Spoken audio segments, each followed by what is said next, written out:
నకిలీ టీ పొడి 40 కిలోలు ఇక్కడ గుర్తించాము. నా కుడి చేతిలో ఉన్నది నకిలీ టీ పొడి. ఇది మామూలుగా సాధారణంగా నీళ్ళు వేయగానే కలర్ మారుతుంది. చూడండి, మీరు వెంటనే క్షణాల్లో గమనించవచ్చు. దీన్ని చూడండి, ఇలా ఏమంటే వెంటనే రెడ్ కలర్లో వచ్చేస్తుంది. ఇది నకిలీ టీ పొడి, హెయిర్ డై కలర్, ఇతరత్ర కలర్తో కలిపిన నకిలీ చాయ్ పత్తాయి. వెంటనే మనకు క్షణాల్లో మామూలు సాధారణ ఉష్ణోగ్రతలో ఉన్న నీరు పోసినా కానీ ఇలా చేంజ్ అయ్యింది. ఈ ఎడమ చేతిలో ఉన్నది Gemini tea powder, branded Gemini tea powder. ఇది వెంటనే కలరు మార్పిడి జరగదు.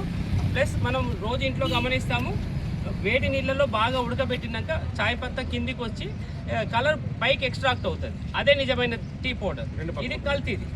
నా కుడి చేతిలో ఉన్నది కల్తీ టీ పొడి, ఎడమ చేతిలో ఉన్నది నిజమైనది జెమినీ లేదా మంచి కంపెనీది. కాబట్టి ఈ చిన్న టెస్ట్తో మీరు అందరూ మీరు మీ ఇంట్లో కానీ మీరు టీ తాగే దగ్గర కానీ క్షణంలో పరీక్ష చేసుకొని మంచిదని తెలిసిన తర్వాతనే మీరు అలాంటి టీని సేవిస్తే మనందరి ఆరోగ్యానికి మంచిది.